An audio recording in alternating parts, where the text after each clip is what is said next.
They say a woman without friends walks alone. But I say, when you walk with God, you are never alone. The world may leave you, but the Creator never will. My sisters, life will test you. There will be days when your phone doesn't ring, when no one checks on you, when people you trusted slowly drift away. You may feel invisible. You may feel forgotten. But remember this, the emptiness people leave is often the space where God wants to step in. Sometimes, He removes the noise so you can finally hear His voice. You are not defined by who stays or leaves in your life. You are defined by the one who created you. And if you carry faith, self-respect, and inner strength, you will never truly walk alone. In life, my friends, we often spend so much energy trying to make people like us. We adjust our words, we hide our true feelings, we do favors, we give our time, and sometimes we even compromise our values, all because we fear losing the approval of others. But let me tell you something important. Human approval is like the wind. It changes direction every day. The same people who praise you today may criticize you tomorrow. The same friends who stand beside you in your good times may suddenly disappear when you stumble. That is the nature of this world.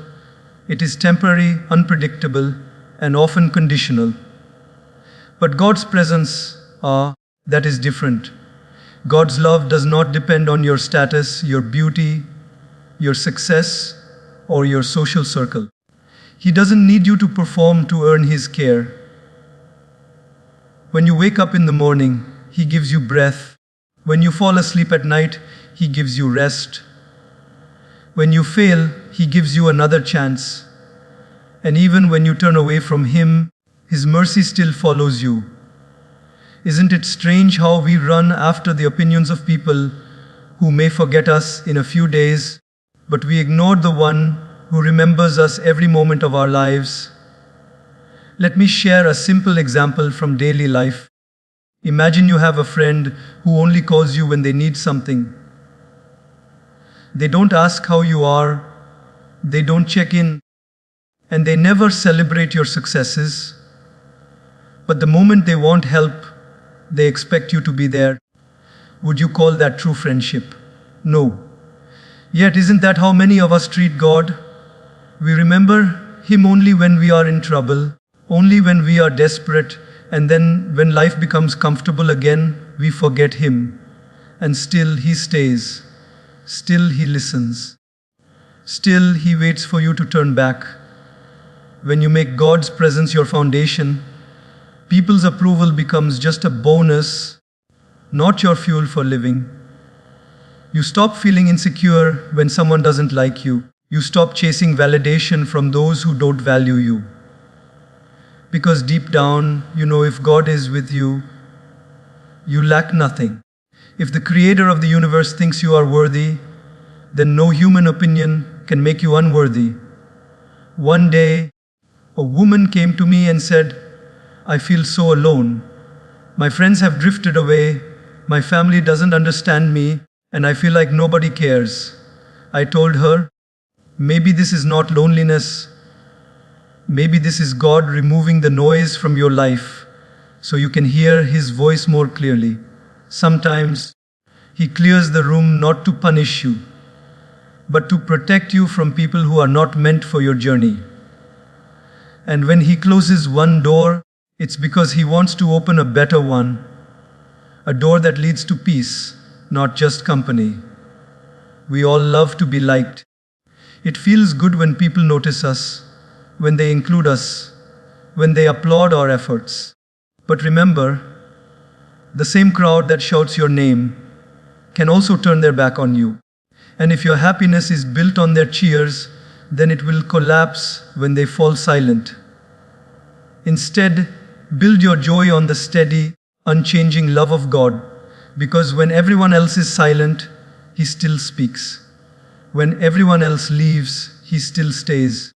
And when everyone else forgets you, He still remembers your name.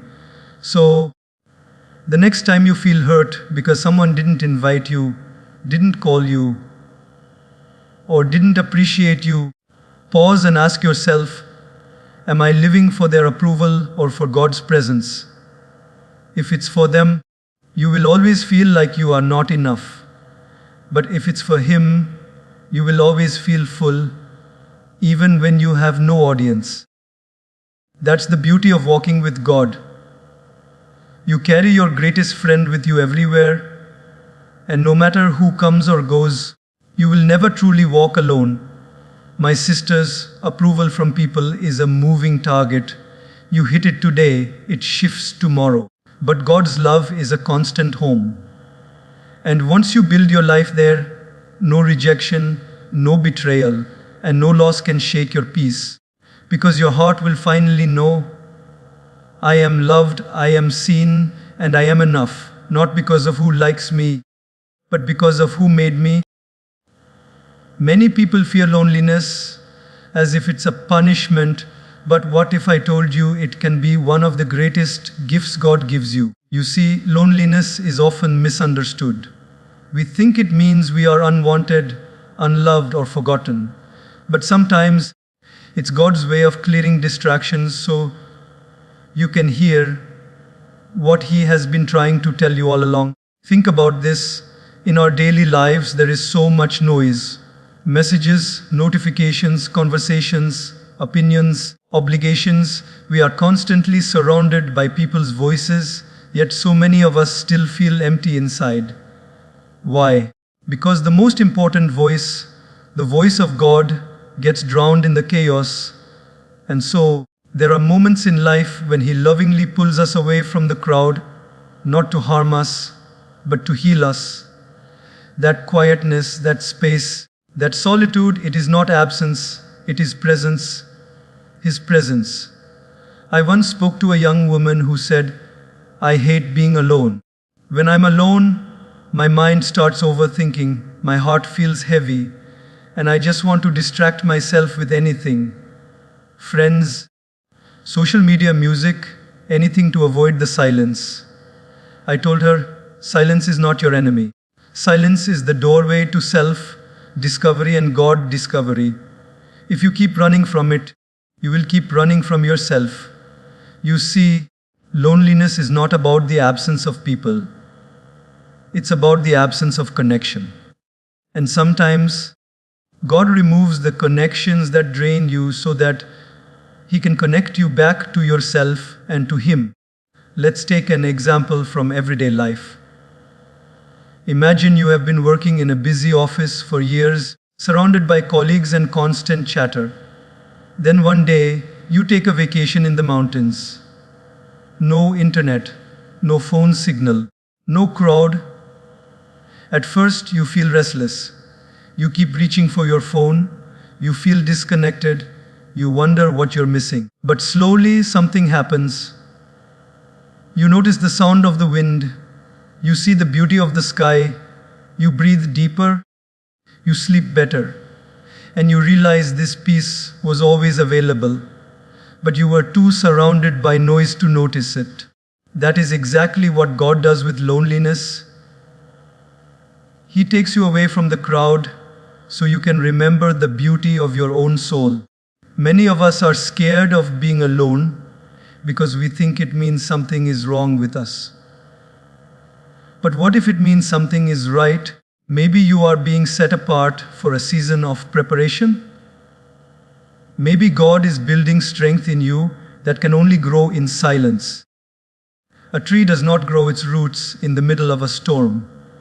It grows them in stillness, deep underground where no one can see. In the same way, your roots of faith, resilience, and self-love grow strongest in the hidden seasons, away from the applause, away from the opinions, away from the spotlight. I remember reading once that the caterpillar transforms into a butterfly in a cocoon, alone.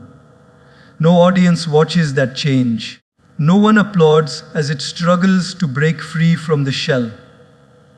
But without that private, lonely struggle, there would be no wings. And my friends, some of your most important transformations will happen in the same way, quietly, away from everyone's eyes, just you and God in the stillness. So instead of fighting loneliness, start embracing it. Use it to listen to your own heart. Use it to understand your purpose. Use it to strengthen your connection with the one who made you. Instead of asking, "Why am I alone?" ask, "What am I supposed to learn here?" Because trust me, the lessons you learn in solitude will prepare you for the seasons of abundance that are coming. You may not see it now, but there is a reason for every empty chair around your table. There is a reason some people no longer walk beside you. Sometimes, God needs you to walk a certain path without company, so you can grow strong enough to lead others later. He doesn't remove people from your life to punish you. He removes them to prepare you. And when the time is right, He will bring the right souls into your life, not just to fill your time, but to fill your heart in the way He intends. So the next time you feel that ache of loneliness, remember this: you are not abandoned, you are being called. Called to rise, called to heal, called to grow. And when you answer that call with faith instead of fear, you will discover that you were never truly alone at all. The world may have stepped back, but God has stepped closer.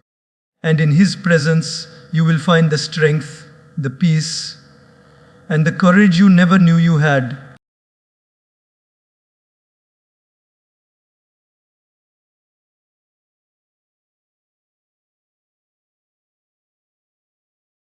One of the greatest struggles we face in life is forgetting where our worth truly comes from. We live in a world that constantly measures us by numbers. The number of friends we have, the number of likes on our posts, the number of people who notice our work, the number of compliments we receive.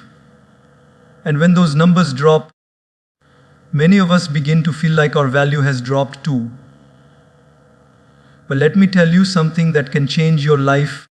Your worth is not a number. Your worth is not given by people. Your worth was written into you the moment the Creator breathed life into your soul.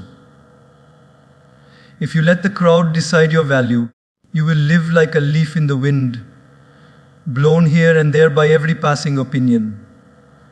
One person says you are amazing, you feel high. Another says you are useless, you feel crushed. Your emotions go up and down like a seesaw because you've given in other people the power to define you. But what if you took that power back? What if you decided that only the one who made you has the right to decide your worth? Imagine the freedom that would bring.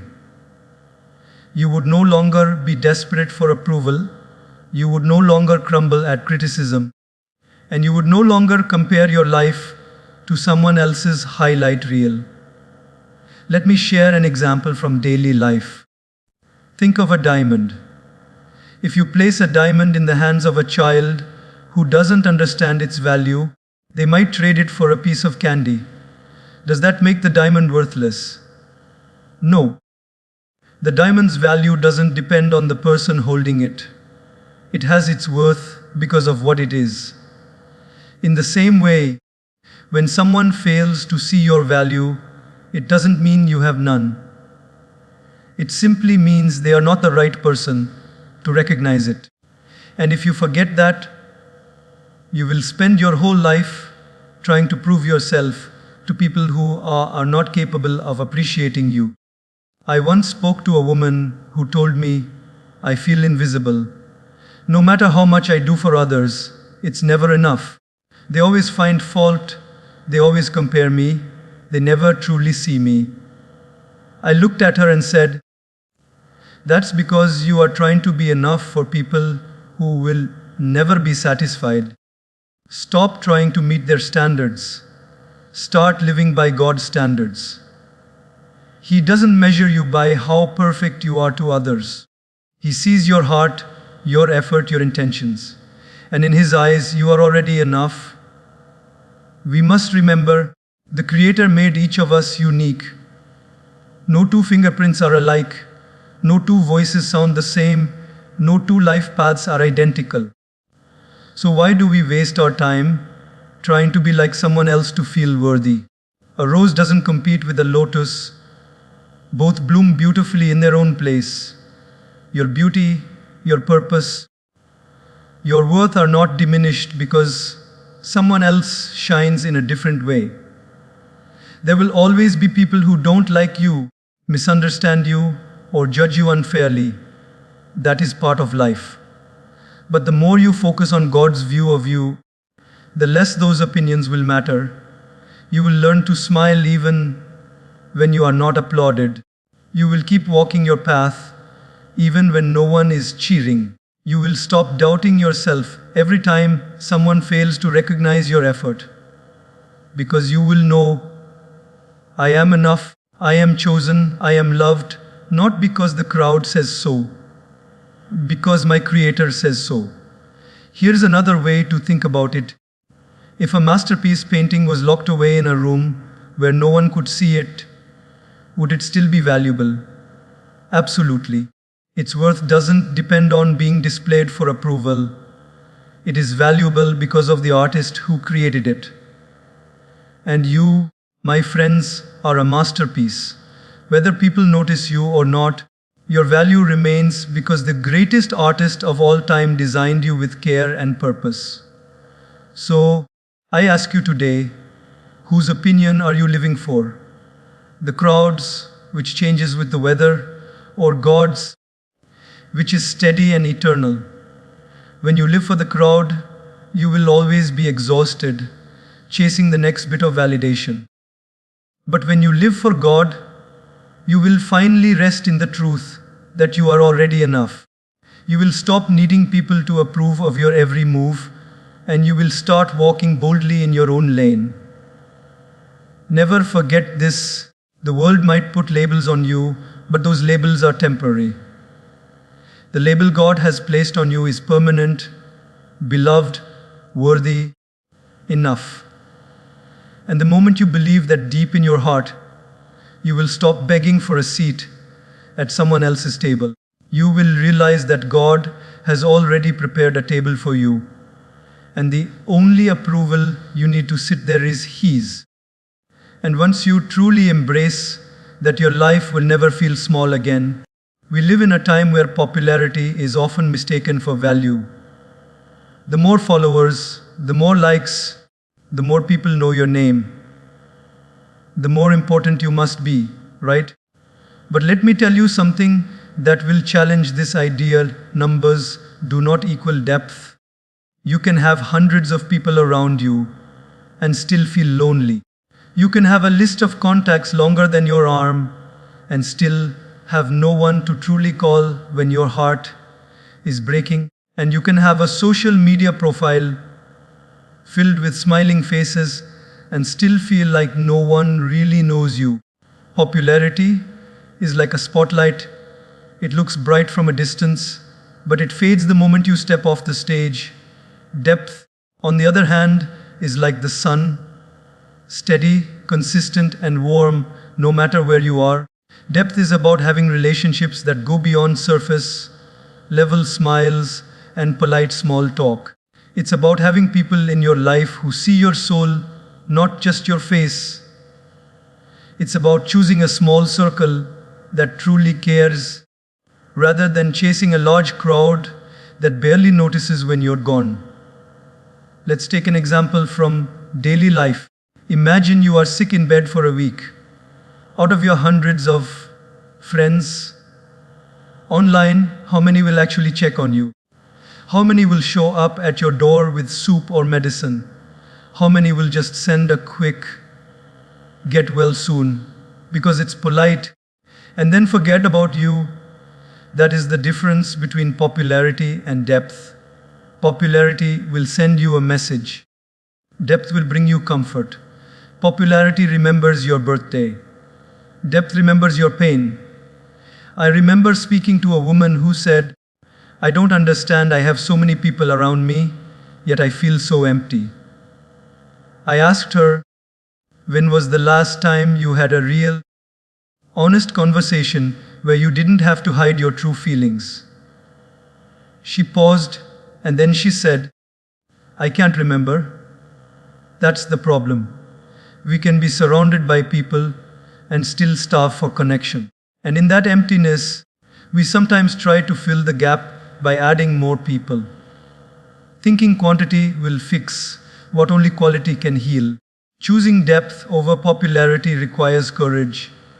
It means being willing to walk away from shallow relationships that drain you, even if it means having fewer people in your life. It means valuing the one friend who truly listens over the 50 who only talk. It means knowing that your worth is not determined by how many people recognize your name, but by how many people truly know your heart. Think of it like this: a tree with shallow roots might grow quickly, but the first storm can knock it down. A tree with deep roots might take longer to grow, but it stands strong through every season. Shallow connections are like shallow roots. They look fine until life tests them. Deep connections are like deep roots. They keep you grounded no matter what comes your way. Even in faith, depth matters more than display. Some people talk about God often, but do not truly live by His values. Others may not speak much, but their quiet acts of kindness and loyalty reflect Him more than any speech ever could.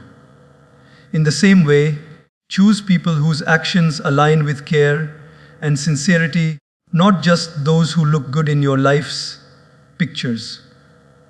You might be thinking, but won't choosing depth over popularity make me feel lonely? In the beginning, maybe, because when you stop chasing approval and start seeking authenticity, your circle will shrink. Some people will drift away because they were only there for the surface benefits. Your status, your energy, your presence in their crowd. But those who remain, those are the ones worth keeping.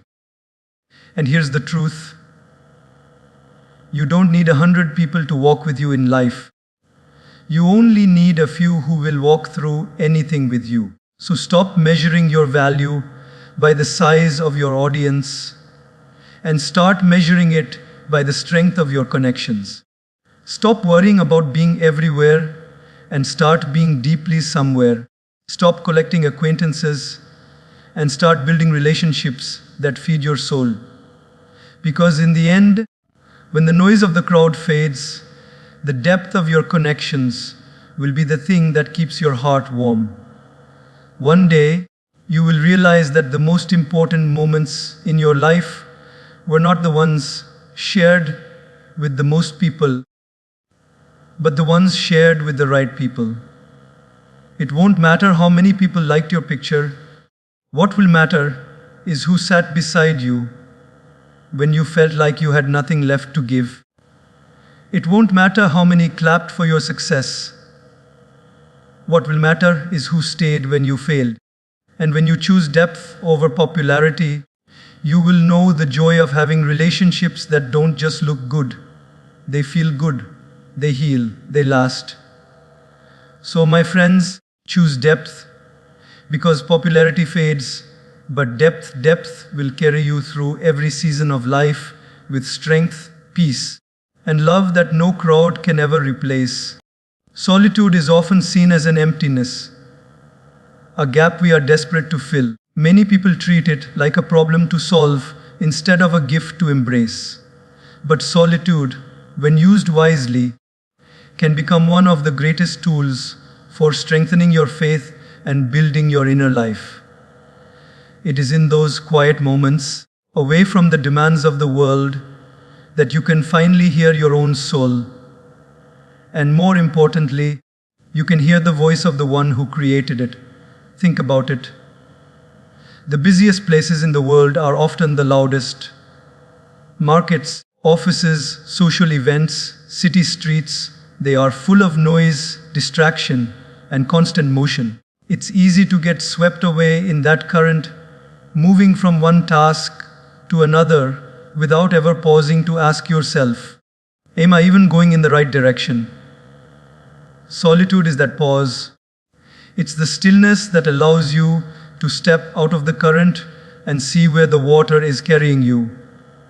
Without it, you may spend years going fast, but in the wrong direction. Let me share an example from daily life. Imagine you are driving your car with the music turned up so loud that you can't hear anything else. Suddenly, a strange noise starts coming from the engine. You won't notice it until you turn the music down and listen carefully. In the same way, life's noise often hides the signals God is sending you: warnings, guidance, encouragement. Solitude turns the volume down so you can hear what really matters.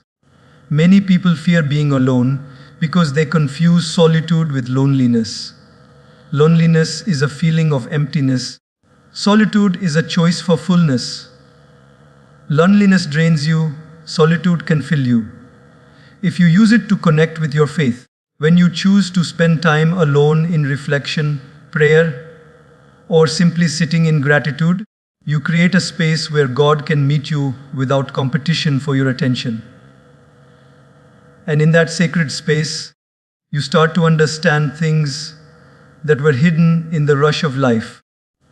I once met a woman who told me she hated Sundays because they were the quietest day of her week. She felt restless without constant activity. I suggested that instead of running from that quiet, she should sit with it. She began spending a few minutes each Sunday in stillness, no phone, no TV, no distractions. At first, she found it uncomfortable. But over time, she said, I started hearing my own thoughts more clearly. I began realizing what I truly wanted in life. And in that stillness, I began to feel God's nearness in a way I never had before. This is the power of solitude. It strips away the noise so you can return to what is essential: your relationship with the Creator. It allows you to be honest with yourself about your strengths, your weaknesses, your fears, and your dreams. It gives you the space to realign your heart with your values and your steps with your purpose. Even nature shows us the value of solitude. Rivers carve deep valleys over centuries, not in the chaos of storms, but in the steady, quiet flow of water. Mountains grow slowly in silence, far from the noise of human life. Seeds transform into trees in the still darkness of the soil. And in the same way, your soul grows strongest not in the spotlight of constant attention, but in the unseen moments you spend alone with God. When you use solitude to strengthen your faith, you stop fearing it. Instead of thinking, no one is here for me, you begin to think, God is here with me. Instead of asking, why am I alone? You start asking, what is He trying to show me right now? And slowly, your time alone becomes something you look forward to, not as an escape from people, but as a return to your spiritual center. So the next time life gives you solitude, don't rush to fill it with noise or distractions. Use it to pray, to reflect, to write your thoughts, to read something that nourishes your spirit. Use it to ask yourself, am I walking in the direction I truly want to go? Am I living in a way that honors my faith? And in that quiet conversation between you and God, you will find a kind of strength that no crowd could ever give you. Because here is the truth: the person who learns to be strong in solitude will never be weak in the crowd. The one who finds comfort in God's presence when no one else is around will never be truly alone. Solitude is not the absence of company, it is the presence of clarity, faith, and peace. And once you discover its power, you will carry that strength with you into every season of your life